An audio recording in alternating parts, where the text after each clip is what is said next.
Test. 1 2 1 2. We are back, man. It's been a long time. Well, actually, it's only been a couple of days, but it feels like a long time. Hope you guys enjoyed the coffee crepes or creeps, if you say creeps, leadership and pancakes session that we had. Man, that was a great topic. If you didn't get a chance to see it, go back and check it out. It's awesome. Some great points, some great ideas, some things that help you when you're either looking for a mentor or you are a mentor and you've never been mentored. Man, go check that out. The article was great and the discussion was even better. But today, on Wednesday, we have a special guest. My guest is Chaplain Kallid Shabazz. Woo! Bring it. Yes. How are you today, sir? I'm good, brother. I cannot lie, brother. I'm good. I'm always good. I know.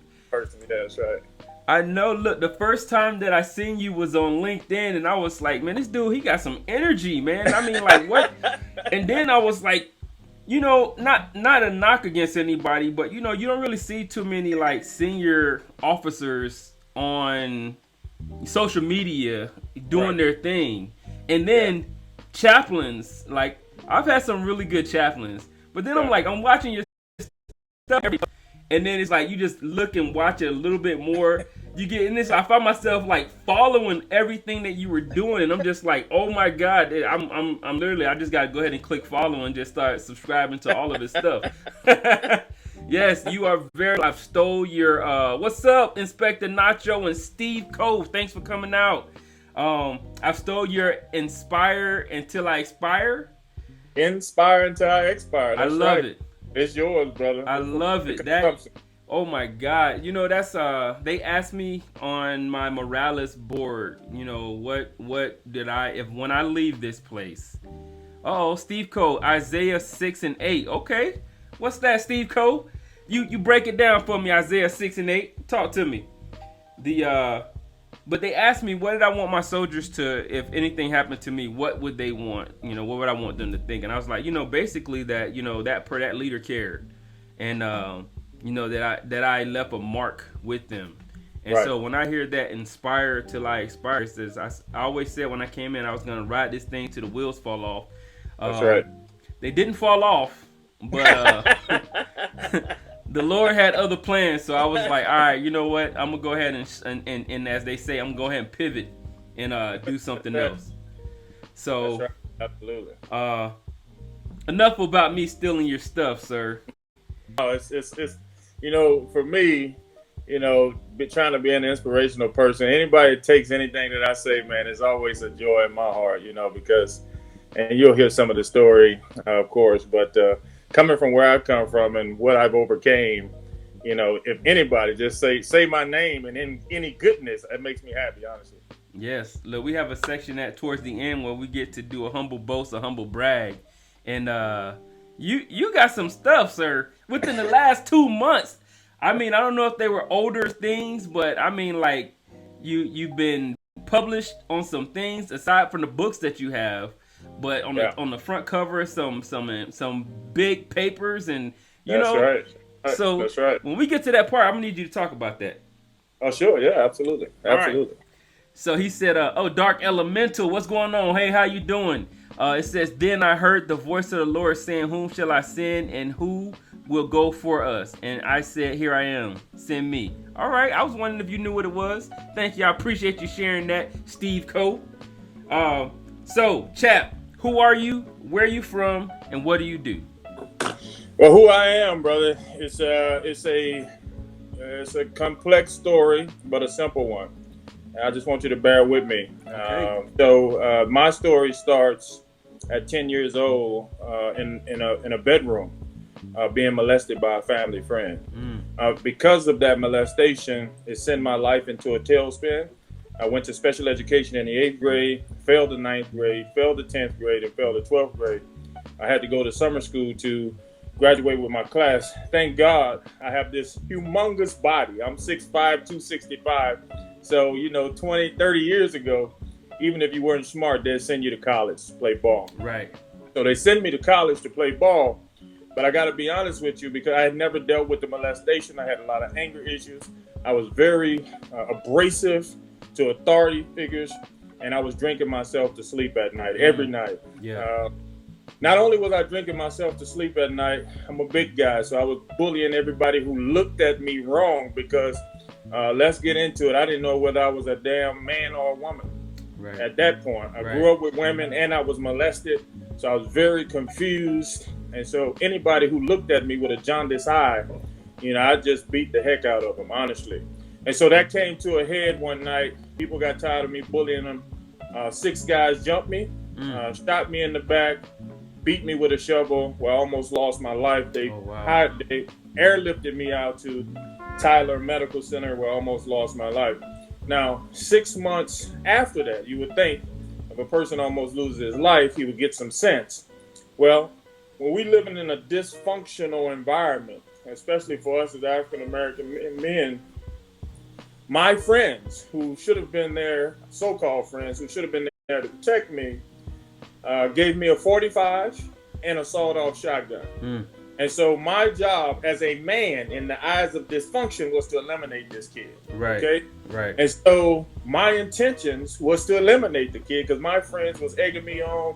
He shot you. He did you bad. He tried to kill you. He probably coming back to do the job. Now, in every man's life, you got a chance and a choice. I saw this guy. His name was Ace. He was a senior. And I respected him.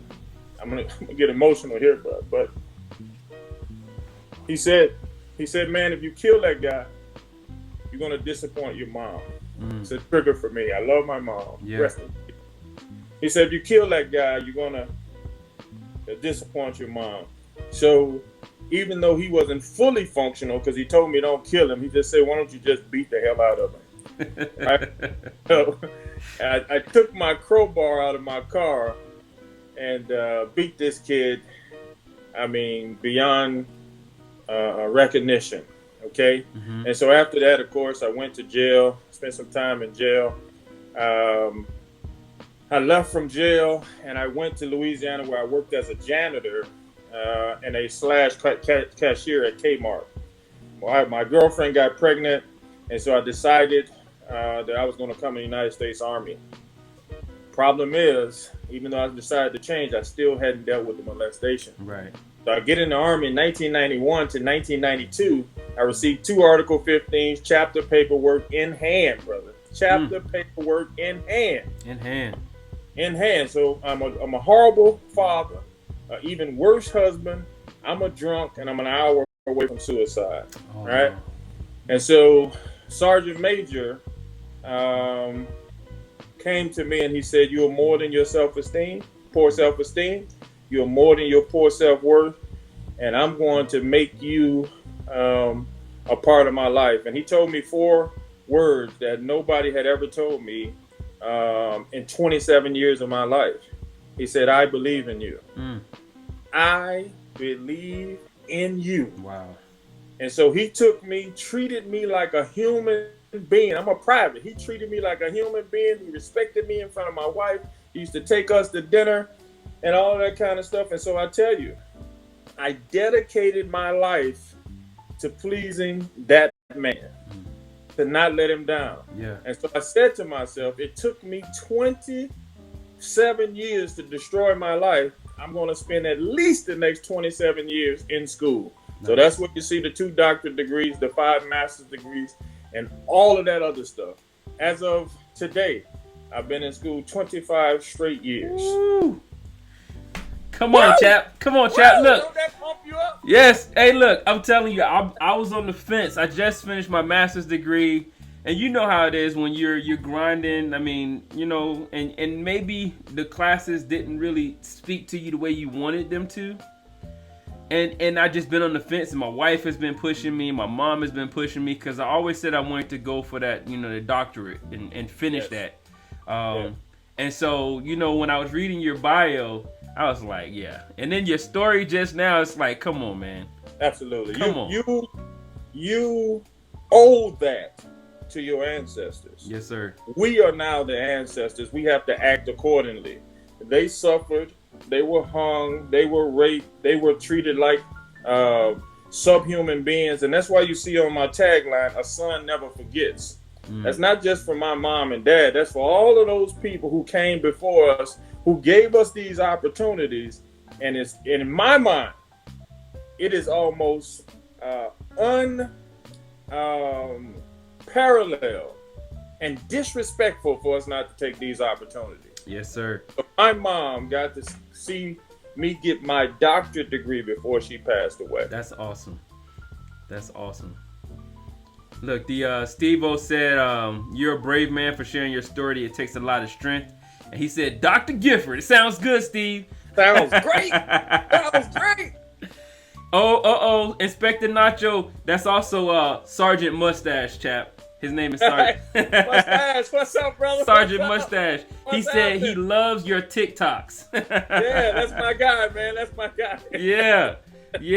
That's so awesome, sir. I appreciate it. I will definitely be. I'm in the process of doing my stuff, and I'm looking at a doctor in education. Yeah, that's what I have. And so that's what I was looking at. Yeah. And be advised, I'm on dissertation committees, right? And so, in your doctoral study, I can help you with that. I usually charge $3,500, but since I know you, since we friends, I'll give it to you free. Okay. But I can also have what's called a visiting scholar to help you. And so I would come in your school, you would put me down as a visiting scholar, and I'd be on your committee helping you with your doctorate degree. Awesome, sir. I appreciate that. Absolutely. That's awesome. So you kind of touched on it, but what are your ties to the military? Was there any other reasons that pushed you into going to the military, whether it's family members, was there, recruiter that showed up at the right time? What was it? I wrote in my book, Losing Our Manhood, Developing Positive Self-Esteem in African American Boys, 85%, it's probably more, people who live in poverty, but especially African Americans, we come in the military because of economics. We develop patriotism later, right? We come in for the benefits. We come in for school. We come in for economic stability. So that was the only reason that I came in. And don't get me wrong, my father was in the Air Force, but I didn't even know that until I was 6-7 years in the military. Okay. So what are some of the pros and cons that you can talk about of being tied to the military over your, how many years of service do you have, sir? 8 years. So we got people in the audience that's not that old yet. That's right. Tell me about to get old. That's that seasoned veteran right there. Seasoned veteran right there. You know, this may sound cliche, it might sound cheesy. There are no coins, when you're talking about the military when a kid comes from poverty. Yeah. Right? I got leadership here. I got free education, brother. All that education is 100% paid for. Come on, say it again. Leadership schools, they taught me discipline. They taught me how to be a man. They saved my life. I got people around me who motivated. All the other crap that comes with that, with some people who are toxic, some people who are racist, some people who discriminate. You're going to get that in the world anyway. That's right. They already out there. Come on. They're already out there. So if I come in the military where we're sheltered, just think about what happened in the pandemic, bro. Yeah. All of these people lost their jobs. Come on. They lost their income. Yes. We were steady getting that paper. You were still getting paid, and some of them was getting paid and they couldn't come to work. Teach, baby. Teach. Come on. And I'm looking at these dudes and I'm like, yo, you complaining and you sitting at home right now. So you tell me about the cons. I don't know no cons. I'm with you, chap. I'm with you. Look, if I saw a recruiter the other day and I walked in and I was like, hey man, I want to go ahead and sign me up. He was like, I don't think you are eligible. That's right. I was like, yeah, man, I'm on my exit. Yeah, I'm on my exit tip right now. I'm still on terminal leave. But if I could, I would go back and do it again, man. Absolutely. Why not? It's so many distinct advantages. I think sometimes we get caught up in our pain. And it's not that I haven't been there, but when I sit back and think, what's interesting the other day, so this is my dream job, right? So first Muslim to be in a 4-star command, first Muslim chaplain to be in a 4-star command. And I got to tell you, just like any other human being, I've been here for about 35 days, and I was like, oh my God, I don't want to be here no more. You know, it wasn't like the last place. You know, these people are so this and these people are so that. And then, you know, which people like to criticize me for, I go to the gym twice a day.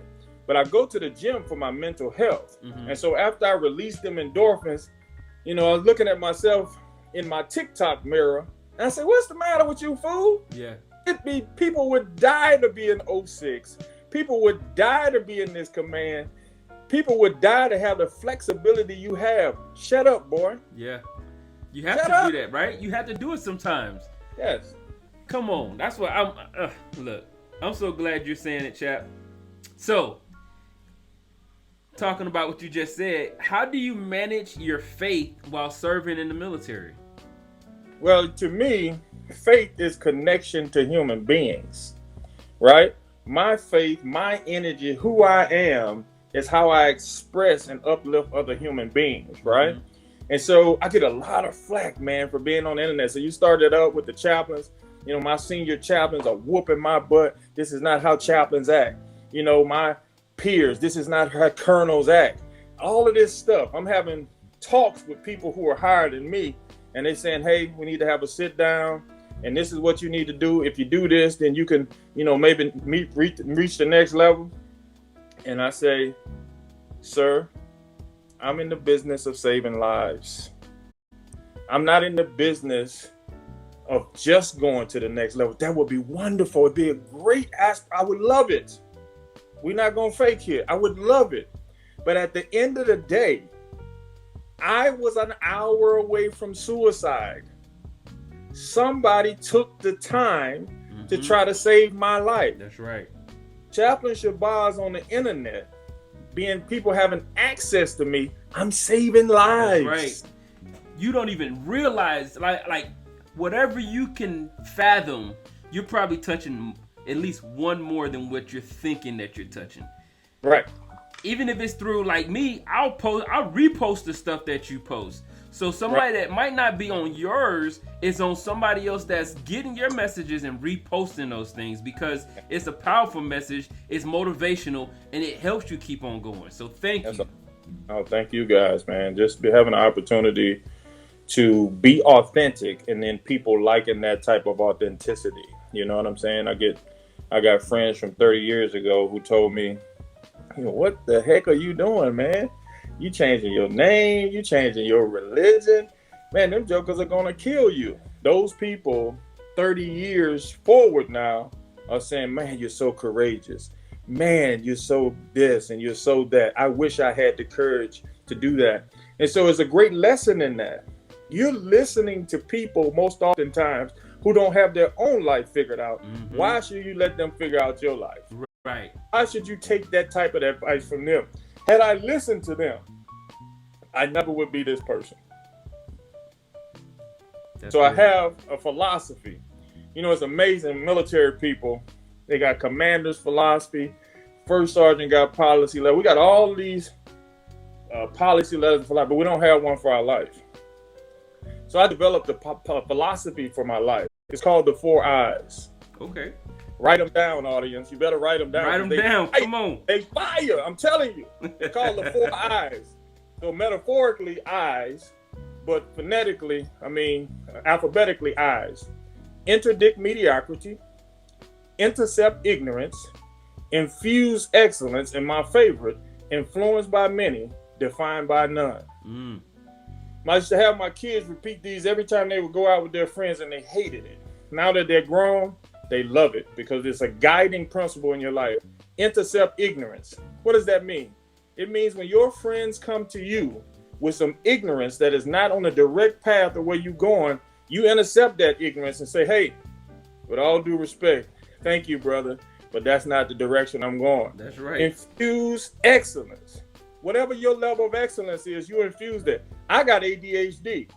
So you might read a book one time and get an A. I got to read it 20 times. That's right. And get a C. But I understand who I am. That's right. My excellence. I can't compare myself to you. Come on. Right? Interdict mediocrity, infuse excellence. Check this out. when you're talking about influenced by many, defined by none. I read all these biographies. I have all these people who are senior officers. I take advice from anybody. I want you to know something. Ain't none of them me. Not one. And so I have to do with that advice what's best for me and my family. That's right. Courage to do that. So that's my 4 eyes, brother.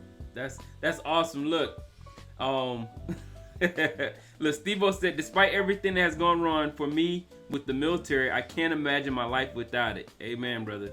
And QD right. Boss said, so true. So true. Preach it, chap. Come on. Look, and if y'all don't know, man, look, chap, put out your where they can find you on social media. I got you on LinkedIn, but I know you in a lot of different. LinkedIn, Facebook, Kallid Shabazz PhD. I'm on TikTok, Dr. Kallid, the GOAT. The GOAT.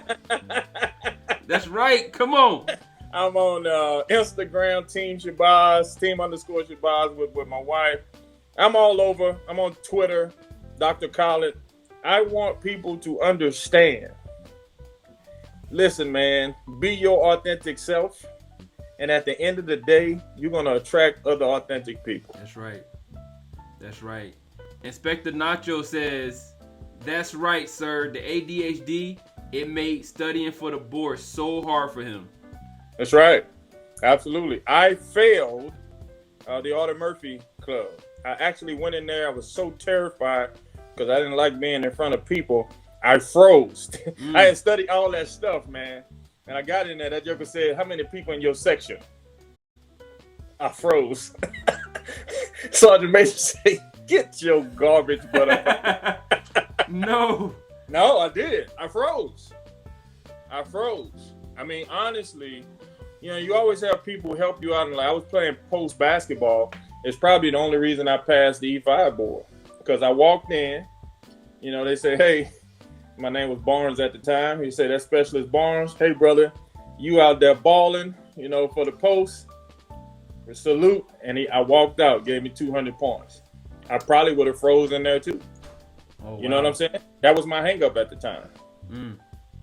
The Steve Cole said, what's your TikTok? He's looking at it now. He want to pull it up. It's Dr. Kallid. Dr. Period K period the GOAT, but it's at Dr. Kallid. DOCTORKHLLID. You got it, Steve Cole? All right, chap. So tell us about one of the most challenging or difficult leadership situations or decisions you've had to make in your life. So it could be military or it could be, personal. Yeah, the most difficult leadership. I'm in Guantanamo Bay, Cuba. A couple of things happened there. So I'm a captain, but I am the senior Islamic dude there, right? So you got all the detainees there. So I'm the advisor to the commanding general. So every week, CNN, Fox News, whatever news outlet is there, I'm briefing them, right? Mm-hmm. And so after one of the briefings, one of the newspapers said I was the imam or the leader of the detainees. So the commanding general calls me in, curses me out like I'm 3, and fires me, right? Yeah, he fires me. And so, a week later, the PAO finally got the courage to go in and say, hey, sir, that wasn't the chaplain's fault, so on and so forth. But what that stemmed from was really not about the interview. When I would go down to take care of those people who were there, they would be playing the national anthem while these guys were praying, right? I'm not a sympathizer. I understand people who are terrorists. I understand people who are attacking the country. I was just saying, hey, brother, you agitating people. You're creating a more difficult situation for yourself. Right. So what happened was they started to identify me as an empathizer, right? And so I didn't have to say anything. I could have just went down there, hey, y'all keep doing what you're doing. But I believe integrity in all situations. That's right. Except ignorance. I believe integrity in all situations. If I have to pay the consequence for that, I'll pay the consequences for that. So doing that, yeah, they came after me, but I was good with it because at that time, I'll tell you another situation. Another situation I think is more important. My first duty station. You can see how animated person I am. So I walk into my commander's office, brand new captain, just came from NCO Corps, just finished seminary, reach out my commander's hand, say, hey, I'm Chaplain Shabazz, woo! And he wouldn't shake my hand. He said, we got some problems with your religion and how you guys treat women. Have a nice day. What? Didn't talk to me for 9 months. And I would go out, I'm secure in who I am, right?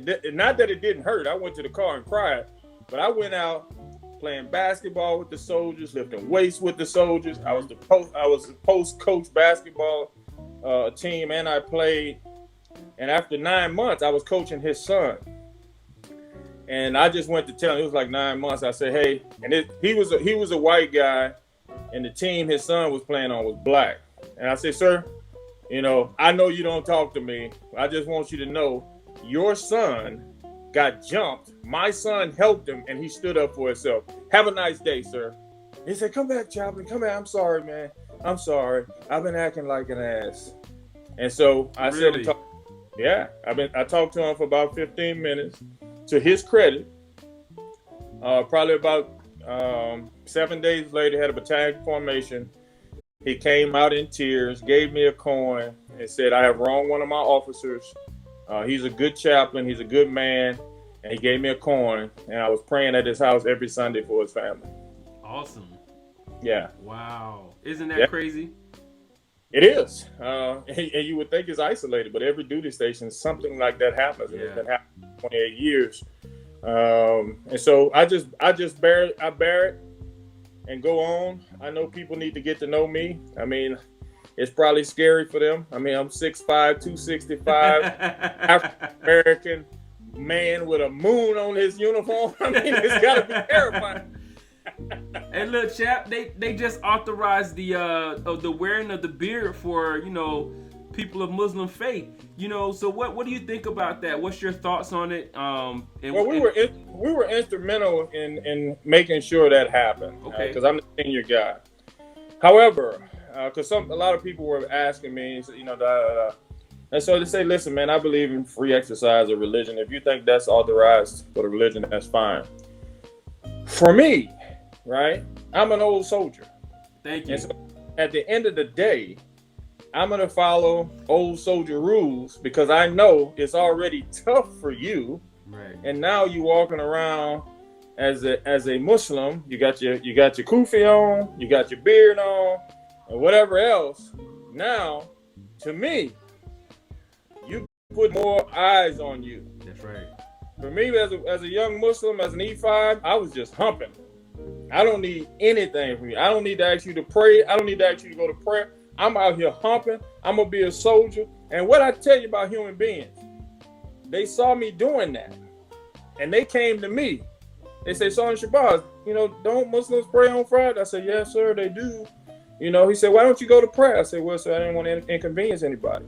They came to me because I was making stuff happen. Right. A lot of times now, in the military, and it's just a generalization, you want all the rights, but you don't want to do any of the hard work.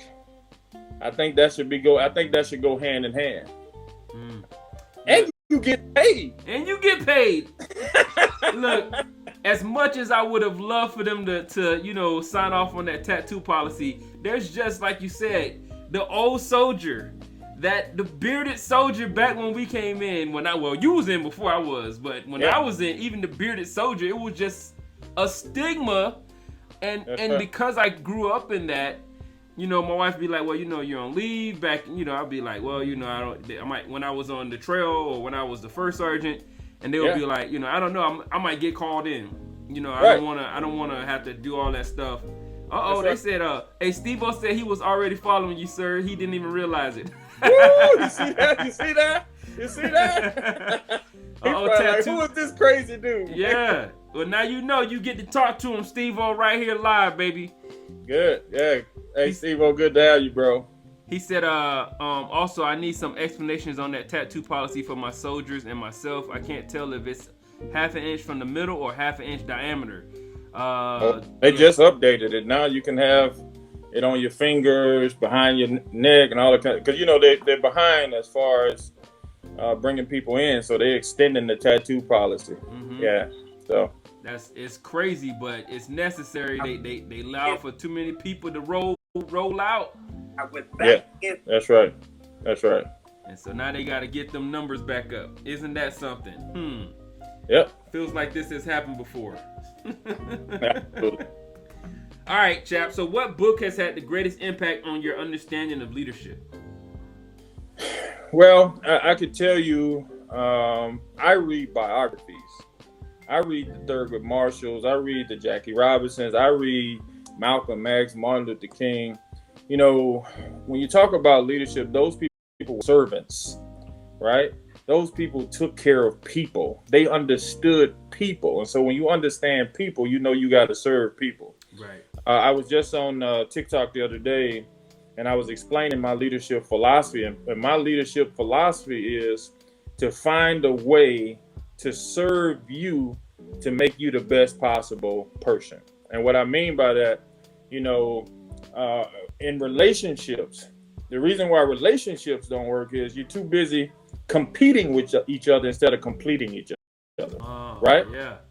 So the same thing for friendships or work environments. I bring my people in initial counseling, and they always freaked out. Now, I'm a full colonel. I'm asking an E5, what do I need to do so I won't piss you off? What do I need to do so I can make you better for yourself and get you to the next level? I never ask them what they can do for me. Mm-hmm. Because when as a leader, I need to find a way to complete them. See, and this is what Malcolm X, Martin Luther King, Thurgood Marshall, Jackie Robinson, all the great leaders found a way to serve people and give their lives to people. The problem with leaders today is we're serving an opportunity to get to the next rank. Right. And so you're throwing people under the bus. You're not standing up for anybody. And all you worried about is that NCOER, that OER. You've already failed. And so I spoke at an NCO induction ceremony the other day. And I said, I'm sure I pissed some people off, but I said, to be the backbone of the Army, you got to have a backbone. Leadership is not about income. Leadership is about outcome. Yeah, they didn't like that. They didn't like it, but I mean, you asked me to come here and speak. I'm coming to I'm coming to tell some truth. That's right. Look, hold on. Look, I was wondering my technical difficulties gonna pop up, but we good. He said, Chap, do you find it hard to separate yourself from some of the people who give the most faith a bad name, the extremists, if you will, and how do you counsel soldiers about this?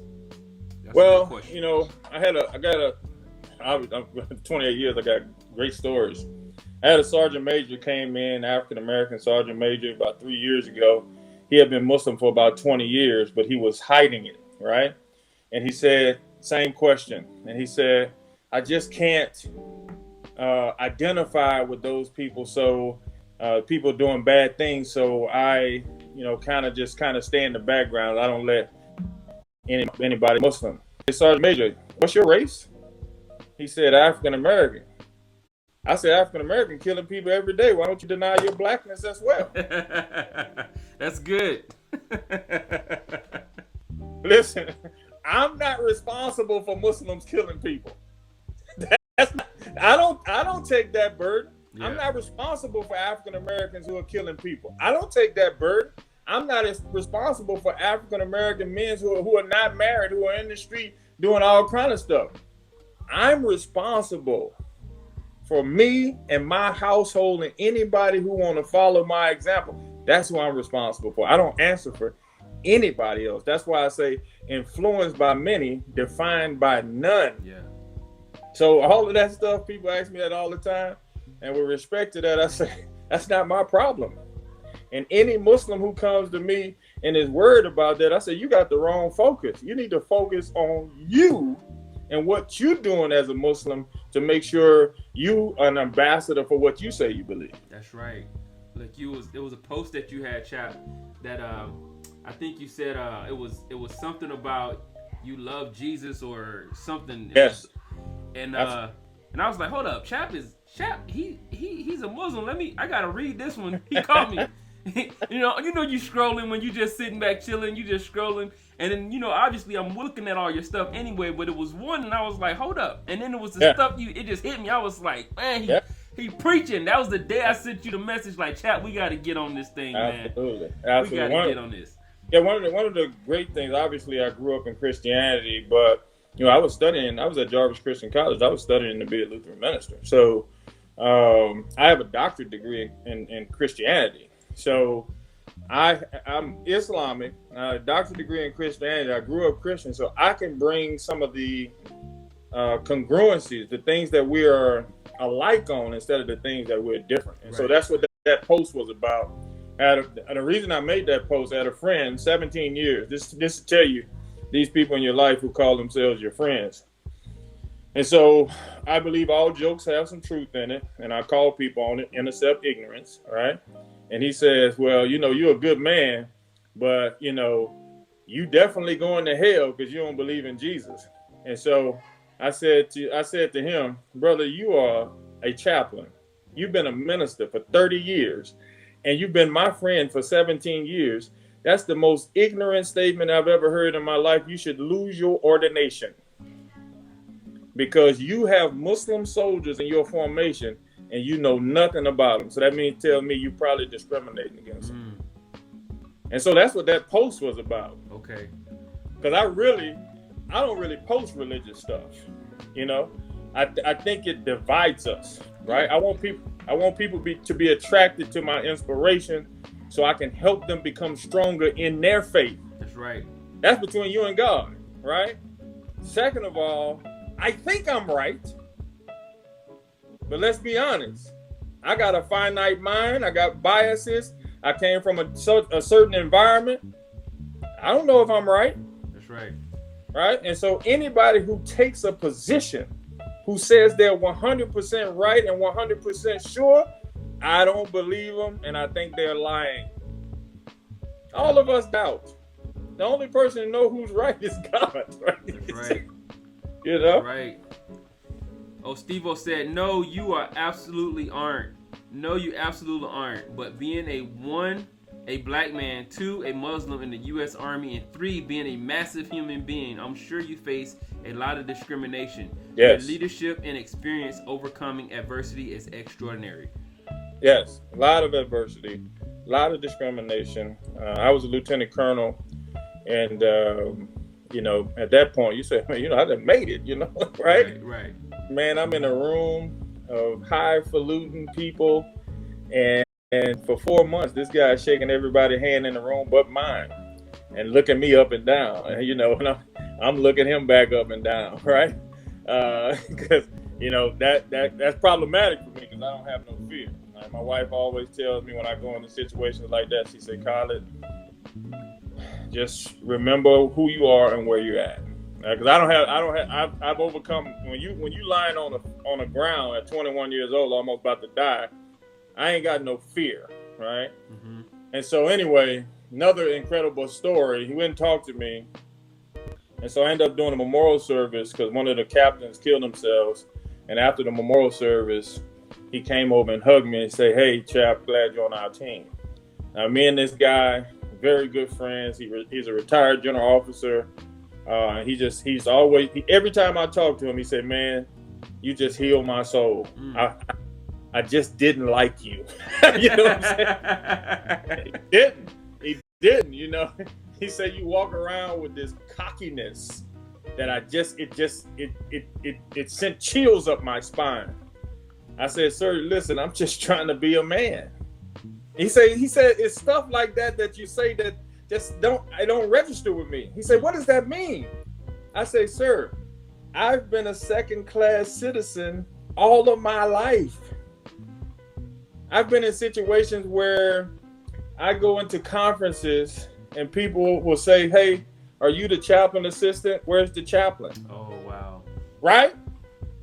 And I just laugh and I say, well, he's coming soon. And then later on, they find out it's me, and you can see the sense of shame on their face. But those stereotypes are just absolutely deafening, and it rips your soul out. Yeah. I mean, you know what I'm saying? Yes. So yes. He doesn't understand that. But when I get a chance to talk to him and explain that, he said, man, that's stuff that I don't have to go through. Yeah, you know what I'm saying? Oh my God! I wish that more people would have that opportunity to put those two ends together. It's like they'll say, well, they won't. How do you say? They won't acknowledge that they don't have to go through that. Does that make sense? Of course. It's like, yeah. Well, I don't do that. Well, it might not be you, but can you sympathize with those who do have to go through it and try to understand what they're going through and what they had to go through? Well, they don't have a frame of reference. And being a mature man now, I always cut them some slack. You know why? Because my wife always tell me, you ain't a woman, you don't have no idea what I'm going through. That's right. Right? Yes, sir. Because I'm telling her, hey, get that joke up off you. Why is he hanging around you? Why don't you just tell him off? She said, Kallid, 20 people a day try to talk to me. If I'm rude and nasty to everybody, I wouldn't have a life. Right? She said, you are a woman. You're not a woman. You don't understand that. That's right. And so when I'm dealing with people who are prejudiced or racist, who don't have a frame of reference, I always think about cutting them some slack. That's good. You see what I'm saying? That's right. Yeah. Steve-O said empathy is a useful skill. Yes. Yeah. That's good. Yeah, as long as you're not a simp with it, Yeah. You have to be able to I think to get those conversations, you also have to be a man, right? And what I mean by that is not some hypothetical, theoretical thing. I've been in situations where, like that situation where he speaking to everybody in the room but me. I could go run behind him and say, sir, why you don't speak to me? Why? No, I'm not doing that. Right.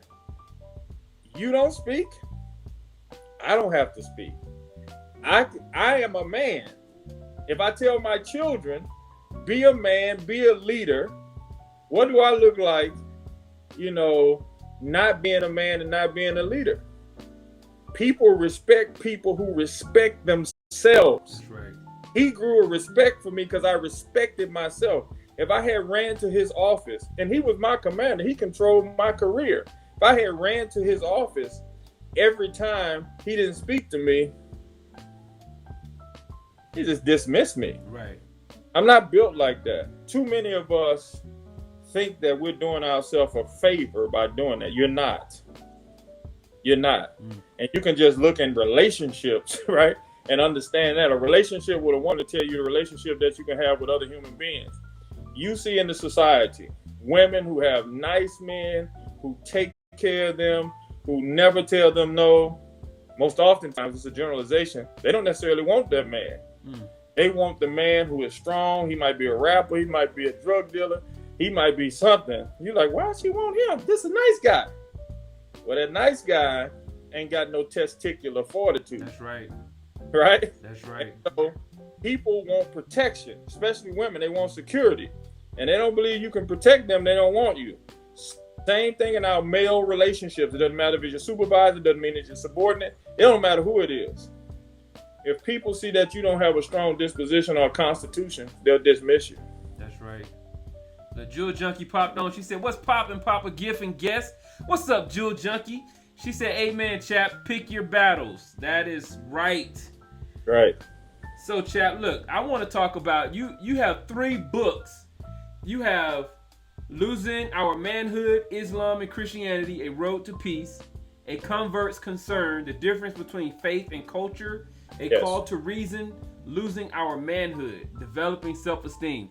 And you just dabbled on some of those. Like, when we reading these books, which one should we hit up first? And where can we find these books at? I'm not going to say the only book you should get, but that first book I wrote as a major, senior captain major, because It's called Losing Our Manhood, Developing Self-Esteem in African American Boys, but it could be used for everybody. I wrote that book because I found myself as a budding major with no self-esteem because I was trying to be what everybody wanted me to be, right? I'm a sports junkie. The officers don't play basketball with enlisted people because that's not right. I was in Fort Leonard Wood. Enlisted folks was out mowing the yard. I took my shirt off. I went mowing the yard. Then the lieutenant colonel calls me in. He said, "Yeah, we don't do that. Enlisted folks do that. If you want to be successful, you don't do that." Right? Everywhere I went, people were telling me what I shouldn't be doing. Right? And so I'm a major. I'm in USERA, and I gained 40 pounds. I'm straight depressed. Right? And this was the key was. I was walking with this 1-star, and one of my buddies, he was an E4. I'm a major. That stuff never really matters to me. He my man, right? I'm walking with this general, and I said, "Hey, hey, such and such, whatever you're doing." And he looked at me like, and so we get to the house. We playing dominoes, playing cards. He said, "Listen, I ain't playing tonight. I just never thought you would diss me like that." I said, "What you talking about?" He said, "You was acting funny today because you was with somebody important." And man, let me tell you something. Another pivotal moment in my life. Because I was acting funny and I knew it inside. I was almost ashamed to have that relationship with him because I knew what this guy was going to think. Gotcha. Right? Yeah. And so I wrote that book on self-esteem because I didn't have none. And when I completed the book, as I was going through the book, let me tell you something. This is the guy you see now because this is who I am. I was walking with probably about 2 years after that, I was walking with a 3-star. And one of my partners was over there. I said, "Hey, sir, just a second." I ran over to my boy. You gave him a black dab. I said, "Hey, man, see you later." Guess what happened? I go back over to the lieutenant general. He said, "Chap, that's what I love about you. You yourself in all situations." You see that? Yeah. You see that? Isn't that amazing? That is awesome. But we're so busy, influenced by many, defined by none. We're so busy trying to be somebody for somebody, and we can't be ourselves and be authentic. And this is why people can't respect you. Yeah. Because you don't even respect yourself. Come on. I love that. Just to have it, you get to do it over, that replay. Now you do it the right way, and then the general's like, "Yo, salute, chap." That's what I'm talking about. You your own self. And that was the thing for me too, chap. I didn't get to where I wanted to get to, but I sat in those positions that I wanted to.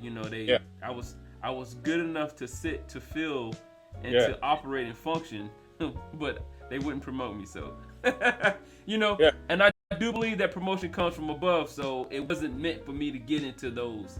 Well, it's an old saying my grandmother used to tell me, and I didn't understand it till I was about 45 years old. She used to say, "Baby, truth out of season don't bring no harvest." And I never understood what that meant until, like, it's what you just said. God got a whole different plan for you. You know what I'm saying? That's right.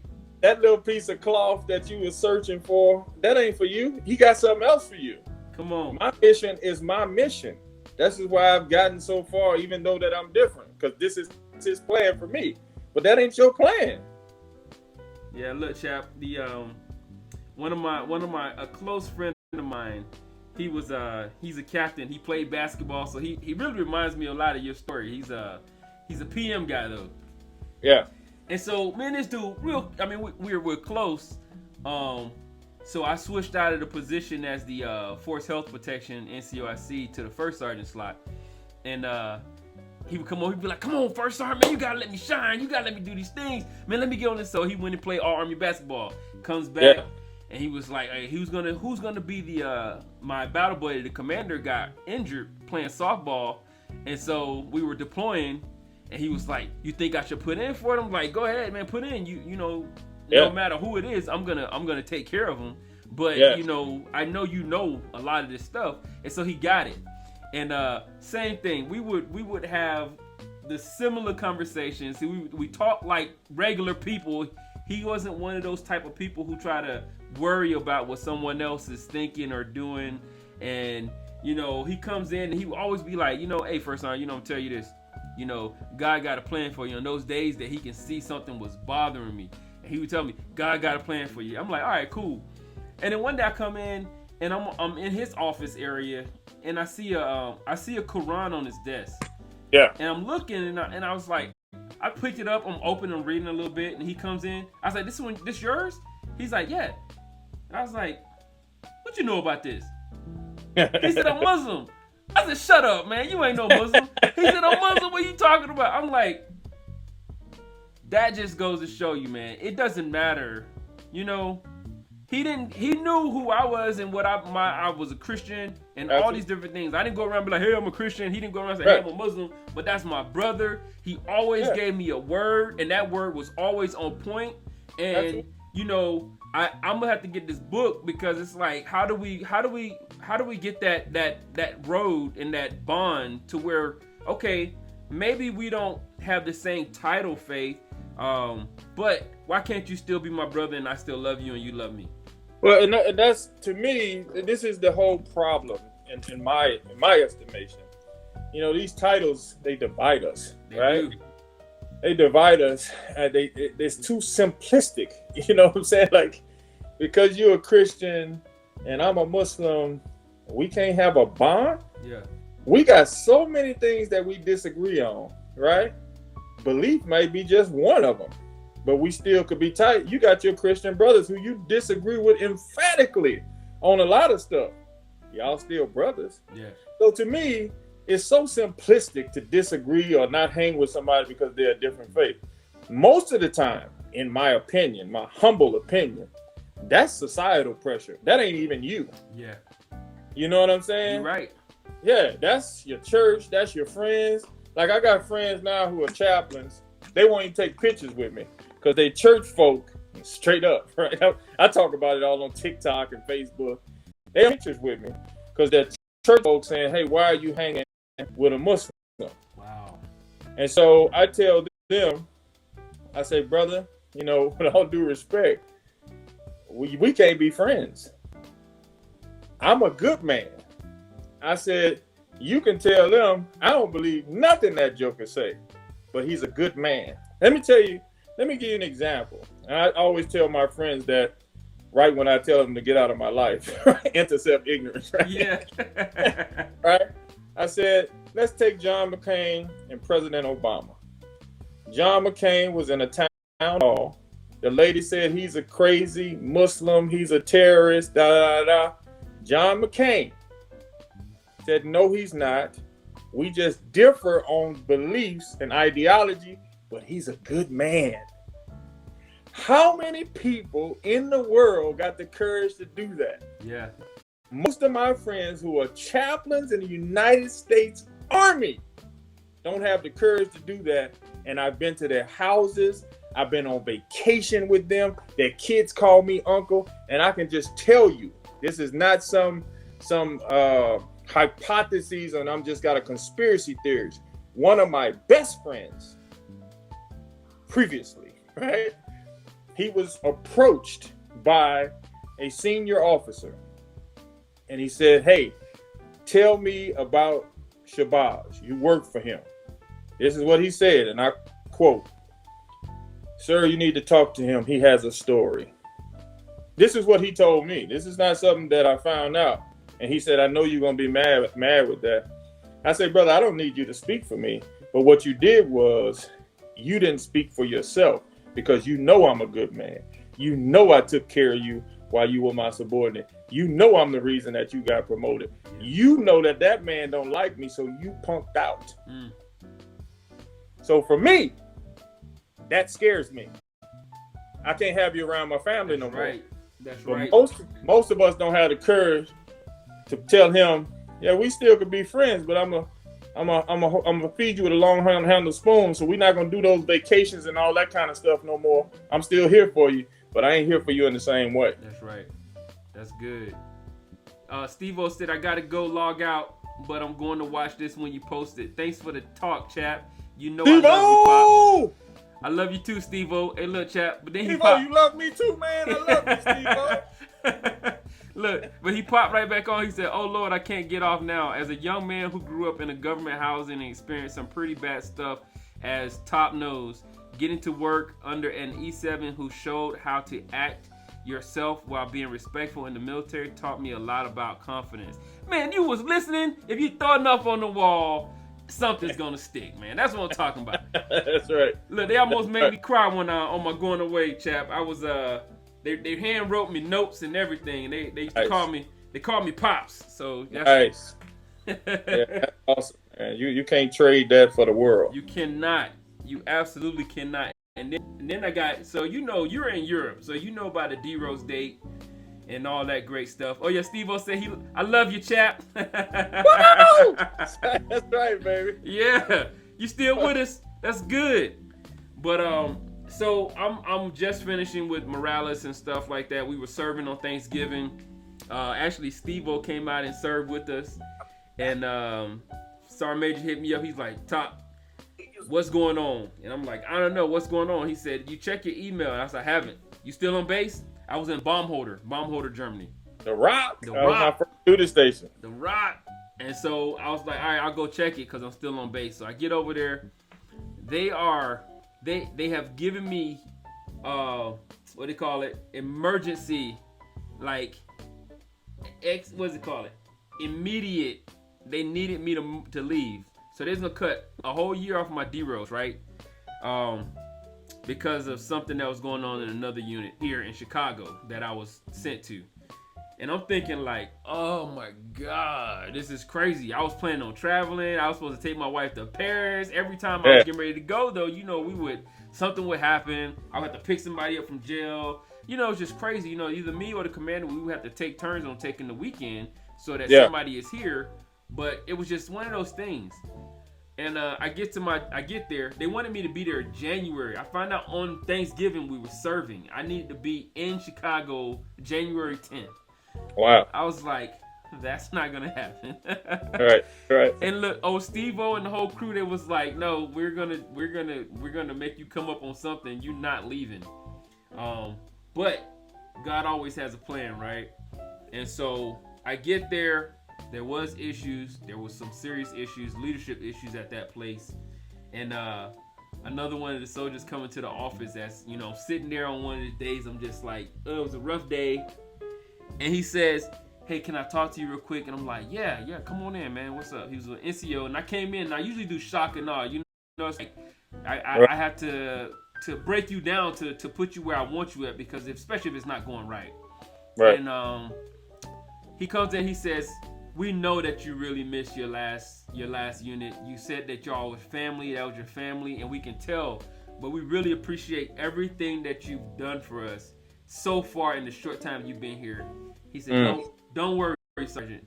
We're going to take care of you. We're going to be your family now." Awesome. And I sat back and I was like, wow, you know, that's awesome. It screams volumes. You know, I mean, just these guys, Steve-O and those guys. I did miss my team in Baumholder. We were close. But my team in Great Lakes got close too. So that's Inspector Nacho. That's one of my soldiers in Great Lakes. So, it's a testament to you and who you are. And that energy is transferred wherever you go. See, I'm in CENTCOM. I'm in Florida. And, you know, they got these some highfalutin folks. I mean, most of them are GOs, admirals, from all of the services. So, you know, every morning the chaplain has to brief, right? And so, you know, at this level, it's no nonsense, right? Ain't nobody playing no games. Yeah. And so my first briefing, right, all of these GOs in there, and I'm going to tell you verbatim what I said. I said, "Hey, with my personality, I don't know if I'm going to be here long, but just in case I get fired, I'm going to try out for the Tampa Bay Buccaneers." Woo! Great day. And I walked off, right? And these chuckers, the admiral, the 3-star, came to my office. He said, "Man, you got so much energy. You're going to work out great here. Yeah. That energy transfers. Who you are transfers wherever you go.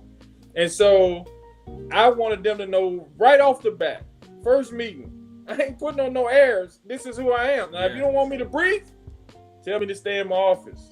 That's right. But listen, God is my witness. When I see people down the hall, wherever I go, they say, woo, hey, chap. The energy is transferred. That spirit that God has given you, man, wherever you go, is going to be with you, and people are going to flock to that. That's awesome. I appreciate that. He said, Steve-O said, I came into the Army knowing I wanted to serve after being a part of a terrorist attack and really missing out on my own father. He gave me a lot of guidance during an important and tough junction of my life. You know I'm here, Steve-O. Inspector Nacho said, that's right. Just think it. If you didn't come to Great Lakes, you might not be streaming. That's right. I wouldn't be streaming because Inspector Nacho and Laziz, those are the guys that actually got me into streaming, chap. They was bugging me for 3 months, chap. Yeah. You got to do this. You got to do it. I'm like, man, I'm not on social media, man. I don't even like people like that. You know, it's just like, and it was just, they just kept saying, so I said yes. And then before I could say no, I'm just joking. They were already in the corner making an account. What's the name gonna be? So they came up with the Papa Gift thing, and everything, passwords, everything, email, everything. They came up with it, and I was like, now what am I supposed to do? They was like, you'll figure it out. So yes, you're right. If it wasn't for me going there, I would probably not be streaming. All right, chap. So, servant leadership, what is it and why is it important? Servant leadership is giving everything you have for the upliftment of others. All right. I have put 82 people from the enlisted ranks to officer school. 82. I helped soldiers write papers from WLC to SLC. When I was teaching ethics at the Sergeant Major Academy, one of my partners who I came up in the Army with was the commandant there. All of the stuff that you see at the Sergeant Major Academy, all those master's degree programs, I was able to put that there through the schools that, I teach at. I've created 13 PhDs. I'm on committees. I have given my life for the upliftment of other people. That's servant leadership, right? Again, we go back to leadership is not about income. Leadership is about outcome. People love to call me arrogant, conceited, narcissistic. Now, I got an intractable relationship with that word. Whether it's in the dictionary said a person who is humble thinks less of himself. So that's the first problem with that word. Second of all, if I were arrogant, all of the education that I have, all the things that I accomplished, I could just sit back and pump my chest. That's right. See me? See me? See me? I'm trying to give it away. What did I tell you about the doctorate degree? I charged $3,500 consulting fee. What did I tell you? $3.99. $3.99. That's servant leadership. You didn't ask for that. I gave that away. If I were arrogant, why would I offer you that? Why would I offer to help you that? See, people got to understand servant leadership is sacrificing of yourself. This was the example of Moses. This was the example of Jesus. This was the example of all the prophets who came. They sacrificed themselves for other human beings. Martin Luther King, Malcolm X, all of these people died so you can live. That's servant leadership. That's servant leadership. That's right. All right, chap. If you could talk to anyone in history, who would you pick to have that conversation with and why? I can talk to anyone in history. Anybody. As two people. All right? But you said one. You can give me two. Give me both of them. First of all, Malcolm X. All right? I have a love for Malcolm X. Malcolm X was the person for me that gave me the courage to have intellect. So when I saw the movie, I wasn't attracted by the rhetoric. Yeah, I was attracted that he was a man and standing up as an upright person. But when I saw the movie, he was at an 8th grade education, right? and he learned the whole dictionary with an 8th grade education. I never thought I was a smart man, so I said I'm attracted to that. Whatever he is, that's what I'm gonna be. Mm-hmm. Hence the name Shabazz. When he came from Mecca, he changed his name to El Hajj Malik Shabazz. Hence the name Shabazz. Yeah. Right? And so I changed my name. I wanted to be Malcolm X. The second person is Muhammad Ali. So you'll hear on my videos, I say, I'm young, I'm pretty, and I can't possibly be beat. I must be the greatest. That's in tribute to Muhammad Ali. Yes, sir. Right?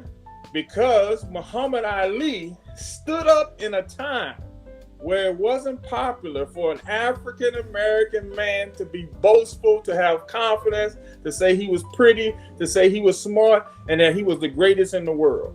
That's right. I love that. Because he wasn't doing it to necessarily be boastful. He was doing it so the people around him would have confidence. That's right. That's right. Right? So those two people, I would love to get inside their head. Now, interesting story. I was on NPR about 6 years ago. All right? And so the lady said, you got all these pictures of Muhammad Ali in your house. I said, yes, I do, because I believe he's my father, right? And she just bust out laughing. I said, no, I'm serious. My mom was in Chicago in 1967, had a picture with Muhammad Ali. I was born in 68. My father is 5'9". Ain't nobody in my family is over 5'9". I'm 6'3", with this personality, this big square head, and with this personality. I think he's my father, personally. I think he's my father. Hey, you never know, right? Yeah. All right, so is faith important in leadership? Why? It's depending on what kind of faith you're talking about. Faith in oneself, faith in the higher being, or faith in the people. Now, with the combination of that three, yes, faith is important. But faith alone, if you're not careful, you'll discriminate against people who don't have your same faith. Right. Faith in yourself and not faith in the people would make you a micromanager. You understand what I'm saying? So faith is important, but it has to be in the context of a comprehensive view of how God helps you and how you can help other people. I think when people have faith, they say, well, you don't really believe like me. I'm not going to give him the highest mark. He's a good dude, but I'm not going to give him the highest mark because I don't want him promoting that which he believes. Yeah. I think you need a comprehensive view. Yes, that's good. Finish this sentence. The most effective leaders serve. Simple. Yes. Serve. You hear that? Leaders serve. That's what we do. We serve. One of your most memorable experiences. You've given us a couple of them. I mean, Chap, I think the whole thing has been about memorable experiences, but what's one that stands out for you? Well, 2 weeks ago, how many people you know in your life, in your mother's life, in your mother's mother's life, who's been in the Wall Street Journal? I don't know anybody personally. That's right. How many African American men been in the Wall Street Journal? These people called me. I was like, you want to do what? What's interesting about that? I'm in the Wall Street Journal, and all these people who say they're my friends and they love me, they won't even share it. I should be getting calls like, Chow, you in the Wall Street Journal? What? Bro, ain't nobody calling me. No? It's like, no, brother. I was in the New York Times, the Washington Post. The story that I told y'all. People are fascinated with that. My friends, the people who I know, like, oh, okay, well, he's in the Wall Street Journal. What? Right? No, I mean it's sickening. That's very sickening. That's frustrating. But it is frustrating because, it goes back to what you're talking about, faith, right? I always say, if I was a different faith, if I was Christian, let me tell you something. I'd be on the front of the Army magazine. I believe that. Yeah. With my personality, my motivation, my inspirational attitude, I'd be on the cover of the Army magazine, all the stuff that I've done. Right? Yeah. But I believe, God forgive me if I'm wrong, I believe because of my faith, I'm not. It's just the facts. And so listen, brother, the Wall Street Journal, the Washington Post. Yeah. I went to Saudi Arabia. Let's go to Jordan first. I went to Jordan. They have, look it up, I'll send you a picture. They have what they call the Grand Mufti, right? Mm-hmm. He's like the vice president / attorney general, like president, right? He asked to meet me when I got over there. I went to his office, we talked. He was in tears that I was an American Muslim that made it this far in the United States Army. He took off his coat and his hat and made me an honorary mufti. What? I'm telling you, this is the experiences that I'm having, and nobody is saying anything. I go to Saudi Arabia, right? They roll out the red carpet for me. I'm taking pictures with generals. They giving me gifts, right? Ain't nobody saying nothing. That's insane. Well, look, I'm waiting for the movie. When the movie coming out? Well, interesting you said. I had a young lady, Sergeant First Class in Army PAO. She was writing the documentary. We was doing interviews and all that kind of stuff, and it dropped off. Like, she just disappeared. What? And so I hit her up and I said, hey, what's going on? Da da da da. She said, well, we'll get back to it later, da da da. But I think what happened was, it goes back to that faith thing. Yeah, you're doing a documentary on the wrong dude. Mm.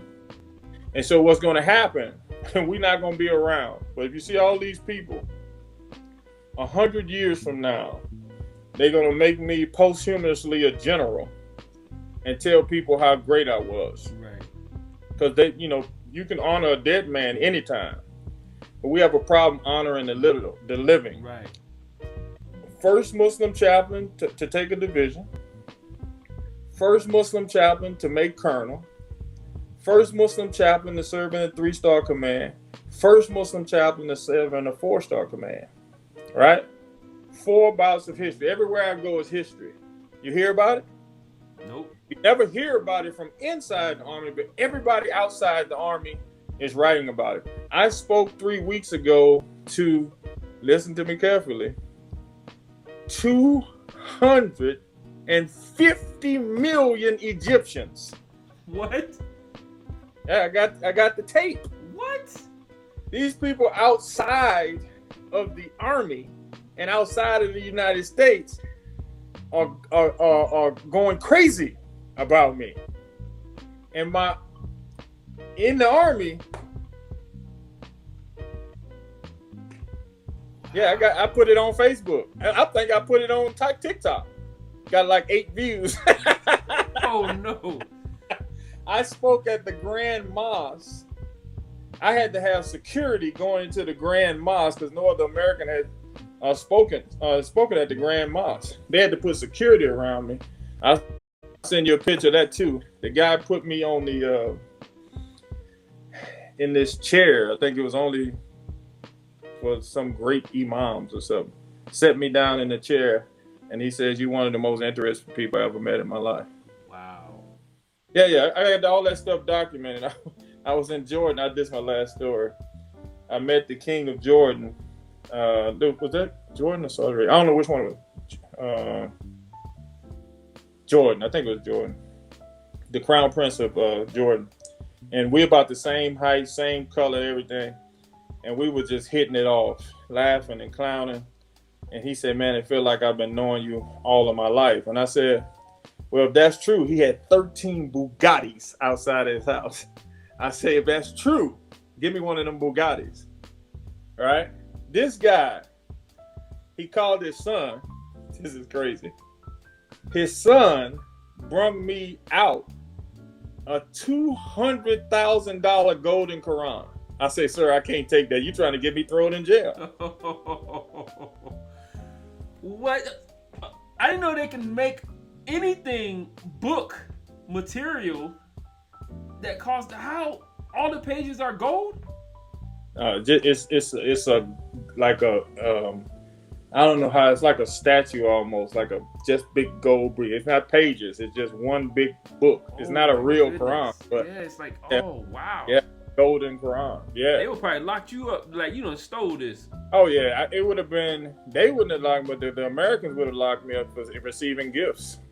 Oh yeah. You know what I'm saying? Let me show you this. I got my iPad sitting on it, but let me show you this that I got here as soon as I got to Tampa.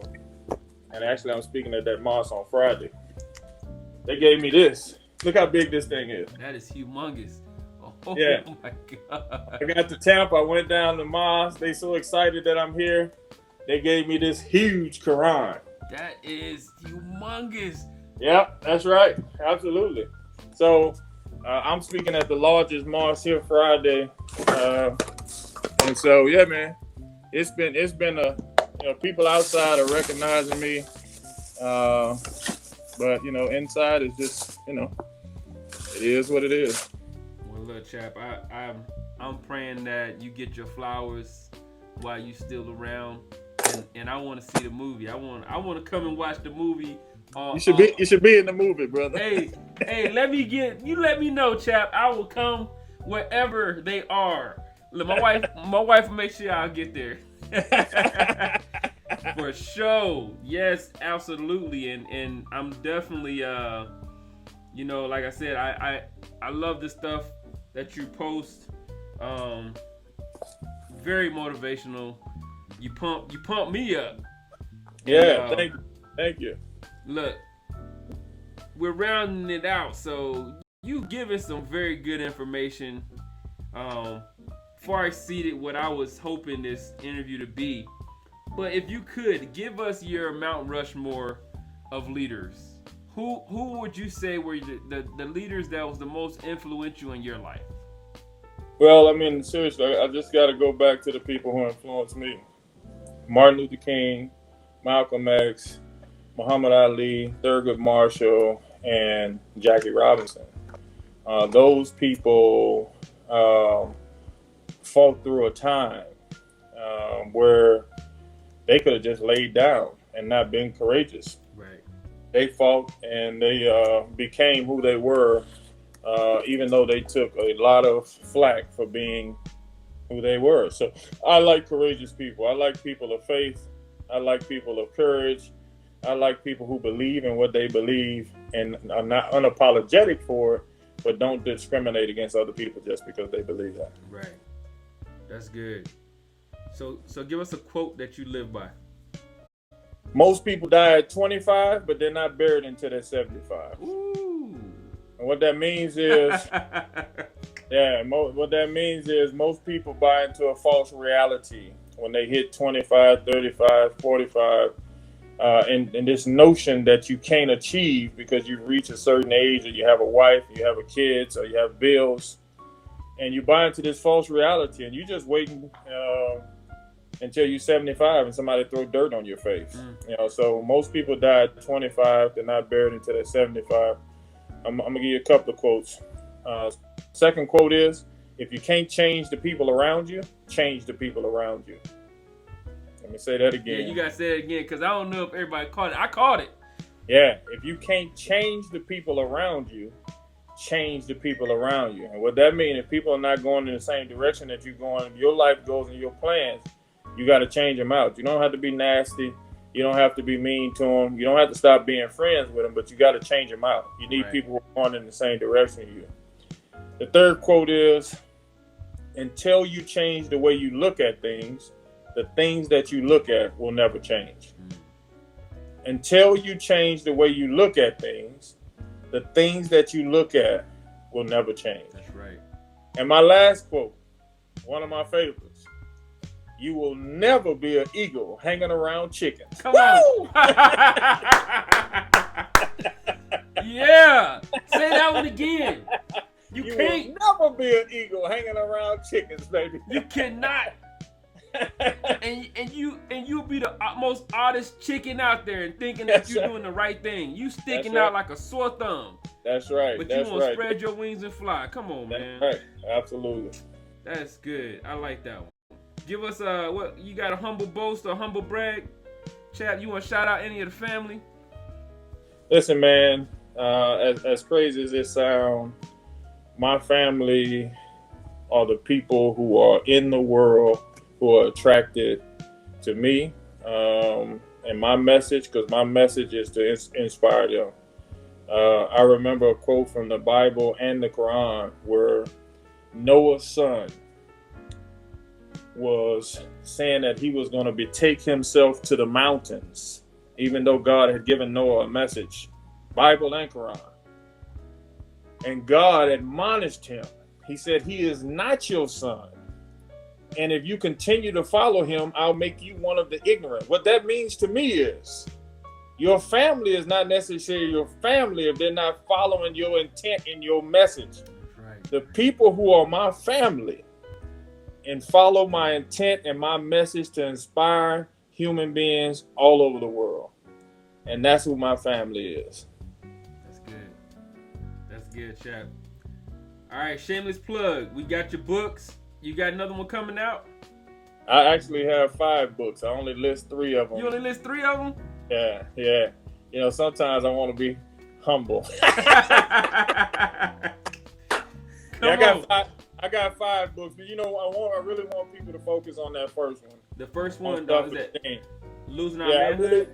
I really want people to focus on that one. The other book is a challenge to religion, religious dogma. It's kind of what you brought up, which is great. You know, how we divide ourselves because of our faith, right? And because we divide ourselves because of our faith, I don't think we can progress. If I am a banker and I got millions of dollars and I'm Muslim, you say, well, I can't go learn from him. He's Muslim. You don't become a millionaire. That's stupidity to me. That's stupidity to me. So I challenge the Islamic world in that book, boy, and I tell you, I loved it too because we got the rumble. Yeah. Right. I'm a gentleman, but you know, when you want to rumble, I'm a warrior. And so I was challenging their faith principles because a lot of people in religion, whether they're Muslim, Christian, or whatever, they dig themselves into a hole and they don't follow what the books are saying. They follow what traditions are saying. So I challenge tradition.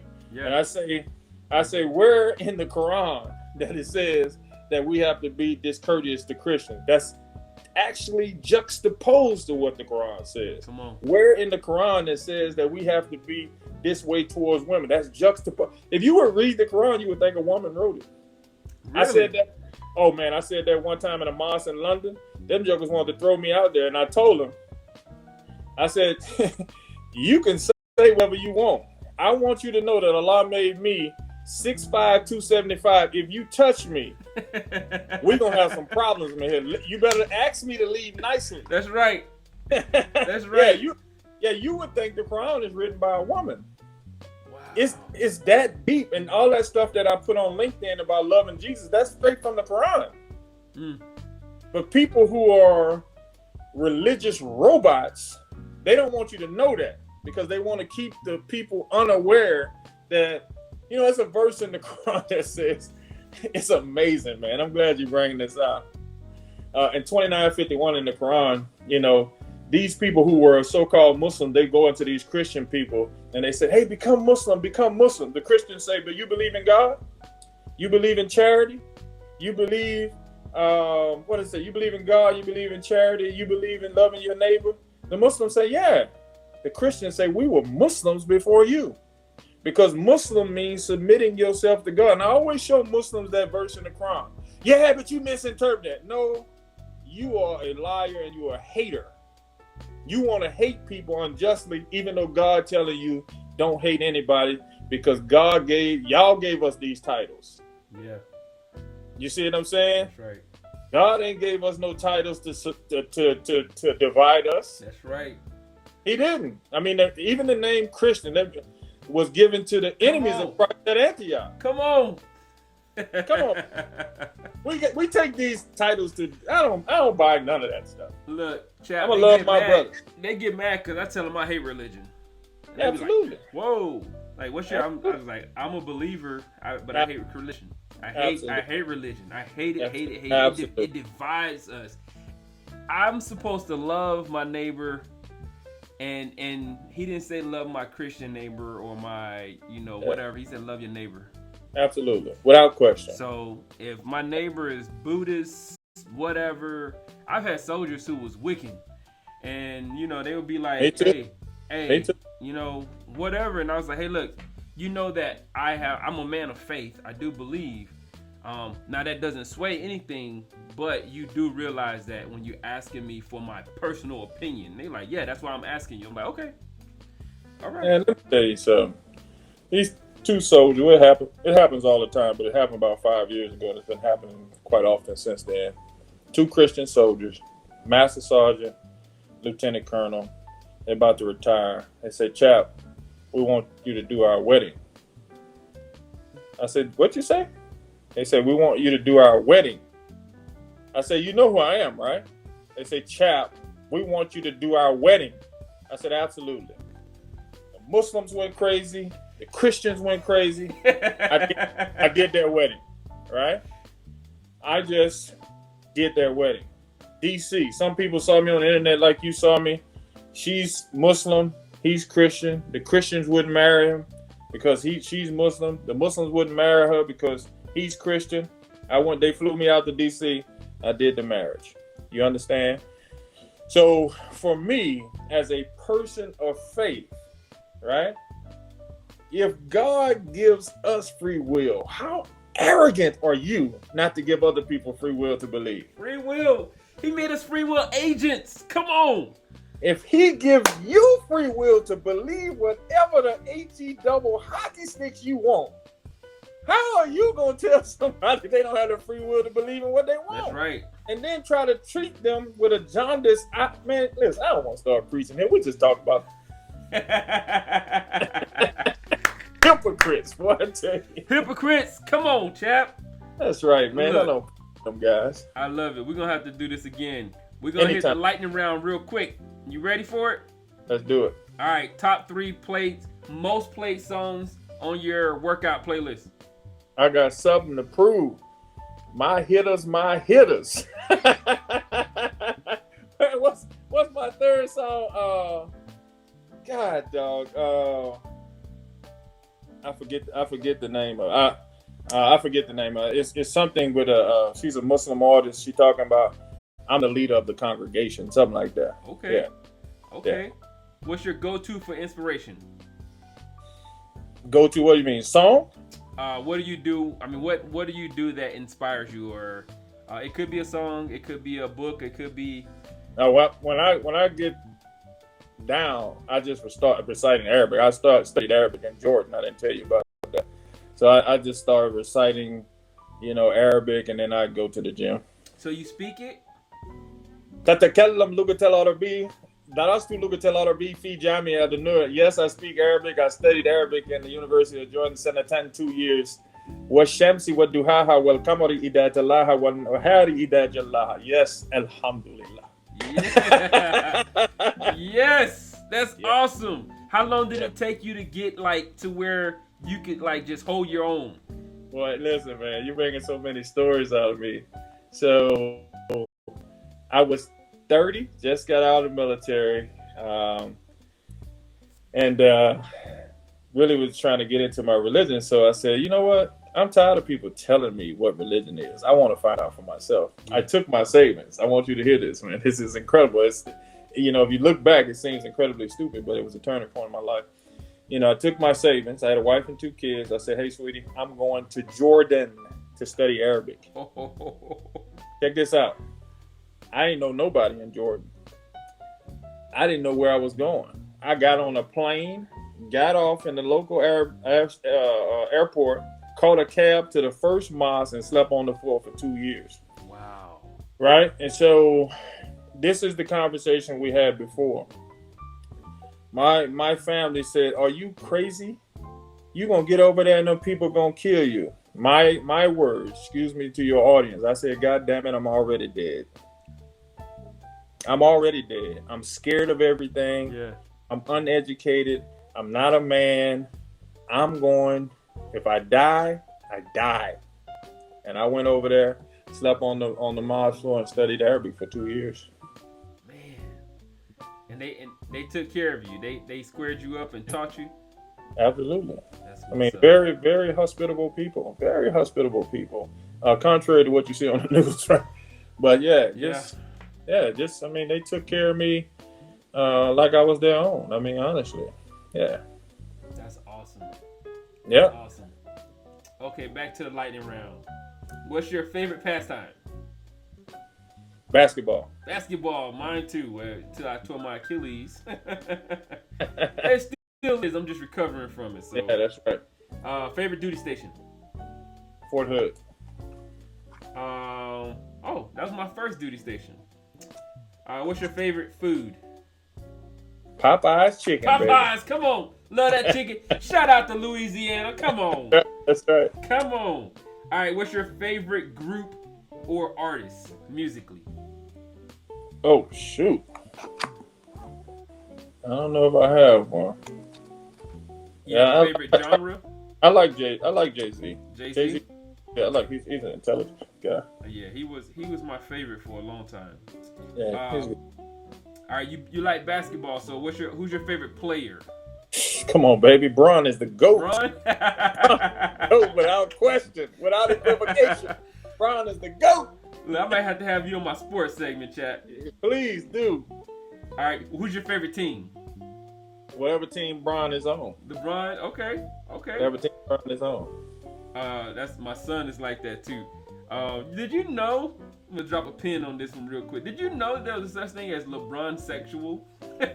Oh yeah, they call us LeBron sexuals. I had never heard that before, chap. I'm Yeah. like, what are you saying? Is that? Can you even say that? And they was like, Yeah, no, they call us LeBron sexuals because we love LeBron. You know, LeBron is a transformational figure like Muhammad Ali.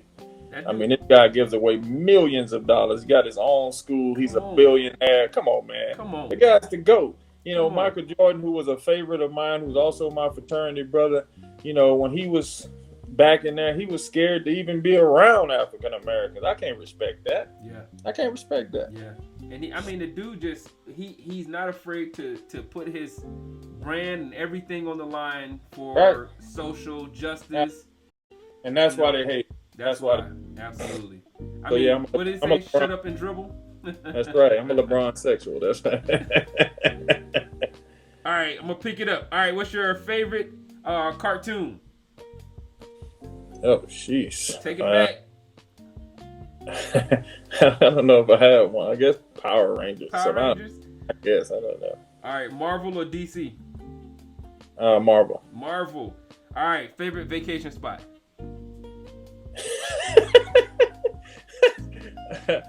Saudi Arabia. Saudi? Yeah, Saudi. Yeah. Once you get over and you get past the heat, right?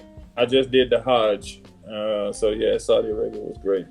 So how do you? What's the deal with the trip to Mecca? Like, how does that work? Do you have to make it like once in a lifetime, or is it once in a lifetime? I just made it probably about 5 months ago. Okay. It was phenomenal. I'll send you. I did a video. I documented it, and man, it's phenomenal. And what you see, it is a metaphor of what we call the Day of Judgment, because it was whites, it was blacks, it was Chinese, it was Mexican. I mean, any color that you wanted to see was going around the house in Mecca. You know what I'm saying? Yeah. It was like people were hugging each other, crying. I mean, it was the most incredible thing that I ever seen in my life. That's awesome. You know, no racism, no sexism, none of that crap.